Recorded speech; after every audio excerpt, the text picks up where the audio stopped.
Hello friends, welcome to my study by Diksha Singh. उम्मीद करती हूँ आप सभी स्वस्थ होंगे और अच्छे होंगे। तो फ्रेंड, आज की इस क्लास में जीके साइंस के रिलेटेड कुछ जनरल साइंस रिलेटेड कुछ इंपॉर्टेंट प्रश्न हैं जो कि आपके वन नाइट की पर्पज से बहुत ज़्यादा इंपॉर्टेंट है। इसलिए वीडियो को बिना स्किप किए फ्रेंड पूरा देखिएगा। वीडियो पसंद है मैं चलो सब्सक्राइब, मेरे वीडियो को लाइक करना करते हैं, साथ ही साथ प्लीज़ आप ग्रुप में शेयर जरूर करते रहिएगा। चलिए फ्रेंड, पहला प्रश्न आपकी स्क्रीन पर है। निमोनिया रोग से शरीर का कौन सा अंग प्रभावित होता है? तो निमोनिया रोग से जो शरीर का कौन सा अंग प्रभावित होता है वह होता है आपका फेफड़ा।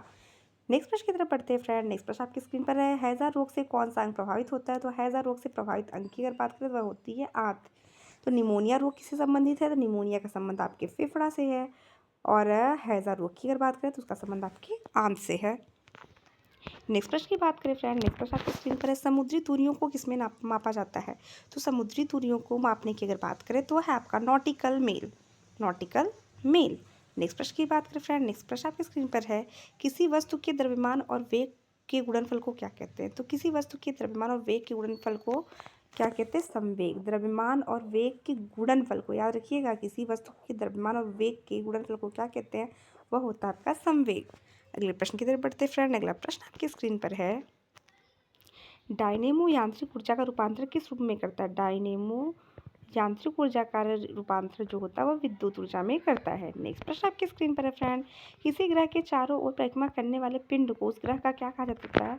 उस ग्रह का उपग्रह कहा जाता है। जैसे किसी ग्रह के चारों ओर, जब पृथ्वी के चारों ओर कौन चक्कर लगाता है? तो पृथ्वी के चारों ओर या अर्थात अर्थ के चारों ओर जो चक्कर लगाते हैं, जो रोटेशन करते हैं, वह होता है आपका ग्रह, जिसे आप प्लैनेट कहते हो।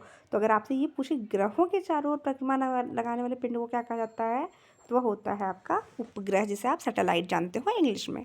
नेक्स्ट प्रश्न की तरफ बढ़ते हैं फ्रेंड। नेक्स्ट प्रश्न आपकी स्क्रीन पर। द्रव्य का घनत्व किस यंत्र से मापा जाता है? तो द्रव्य के घनत्व की अगर बात करें तो वह है आपका हाइड्रोमीटर। हाइड्रोमीटर। नेक्स्ट, गामा किरणों की खोज किसने की थी? तो गामा किरणों की खोज की अगर बात करें तो है आपका Paul Ulrich Willard. Paul Ulrich Willard. Next प्रश्न की तरफ बढ़ते फ्रेंड। नेक्स्ट प्रश्न आपकी स्क्रीन पर है। समतल दर्पण की फोकस दूरी कितनी होती है? तो समतल दर्पण की फोकस दूरी की अगर बात करें तो वह होती है अनंत। पृथ्वी तल पर गुरुत्वीय त्वरण का मान कितना होता है? तो पृथ्वी तल पर गुरुत्वीय त्वरण के मान की अगर बात करें फ्रेंड, वह होता है आपका 9.81 मीटर प्रति सेकेंड स्क्वायर। पृथ्वी तल पर गुरुत्वीय त्वरण की अगर बात करें तो गुरुत्वीय त्वरण की बात करें जाए तो उसका मान कितना होता है? तो वह होता है 9.81 मीटर प्रति सेकेंड स्क्वायर। अगले प्रश्न की तरफ बढ़ते हैं फ्रेंड। अगला प्रश्न आपकी स्क्रीन पर है। वह आपसे पूछता है प्रकाश का तरंग सिद्धांत। प्रकाश का तरंग सिद्धांत किसके द्वारा प्रतिपादित किया गया है? तो प्रकाश के तरंग सिद्धांत की अगर बात करें तो वह हाइगेंस के द्वारा प्रतिपादित किया गया है। अगला प्रश्न आपकी स्क्रीन पर है फ्रेंड्स। जो जनरल साइंस का अगला प्रश्न आपकी स्क्रीन पर है वह फ्रेंड आपसे पूछता है तंत्रिका ऊतक की इकाई को क्या कहा जाता है? तो तंत्रिका ऊतक की इकाई को न्यूरॉन इंग्लिश में और तंत्रिका कोशिका हिंदी में कहा जाता है। तंत्रिका ऊतक की इकाई क्या कहा जाता है? तो इंग्लिश में न्यूरॉन और हिंदी में तंत्रिका कोशिका कहा जाता है। तो फ्रेंड प्लीज़ फटाफट मेरे वीडियो को शेयर करते हुए आगे बढ़ते रहिए ताकि मैं भी मोटिवेट होती रहूँ, ऐसे ऑनलाइन प्रश्न आपकी क्लास में लाती रहूँ। अगला प्रश्न आपकी स्क्रीन पर है। घेंघा रोग किस तत्व की कमी के कारण होता है? तो घेंघा रोग आयोडीन की कमी के कारण होता है। आयोडीन संबंधित का तात्पर्य आपके नमक।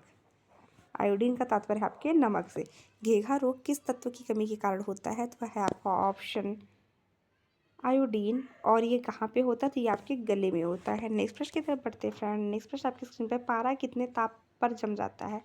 तो पारा के जमने की अगर बात करें तो होता है 38.83 डिग्री सेल्सियस। 38.83 डिग्री सेल्सियस के तापमान पर जम जाता है। नेक्स्ट, दो आवेशों के बीच लगने वाले बल की गणना किस नियम के अनुसार की जाती है? दो आवेशों के बीच में लगने वाले बल की गणना किस नियम के अनुसार की जाती है? ये किसके हिसाब से होता है? कूलाम के नियम के अनुसार होता है। यह होता है आपके कूलाम के नियम के अनुसार। नेक्स्ट, ट्रांसफार्मर की क्रोड किसकी बनी होती है? ट्रांसफार्मर की क्रोड किसकी बनी होती है? तो ये होती है नर्म लोहे की। ट्रांसफार्मर की जो क्रोड होती है वह किसकी बनी होती है? तो बनी होती है आपके नर्म लोहे की।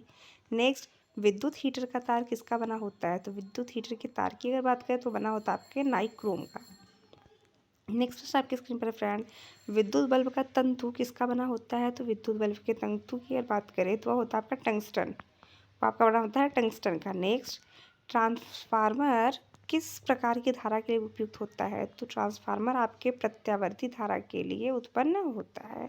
नेक्स्ट प्रश्न आपकी स्क्रीन पर फ्रेंड, विद्युत ऊर्जा को यांत्रिक ऊर्जा में बदलने वाले यंत्र को क्या कहा जाता है? विद्युत ऊर्जा को यांत्रिक ऊर्जा में बदलने वाले यंत्र को विद्युत मोटर कहा जाता है। तो फ्रेंड फटाफट आप मेरे वीडियो को जो है शेयर करते हुए आगे बढ़ते रहिए। अगला प्रश्न आपकी स्क्रीन पर है, डायनेमो की खोज किसने की थी? तो ये काफ़ी ज़्यादा इंपॉर्टेंट प्रश्न है, इसलिए इसको यहाँ डबल स्टार कर लीजिए कि डायनेमो की खोज की अगर बात करें तो की आपके माइकल फैराडे ने। नेक्स्ट आपसे पूछा, भारत की सबसे लंबी तटरेखा किस राज्य की है? तो भारत की सबसे लंबी तटरेखा किस राज्य की है?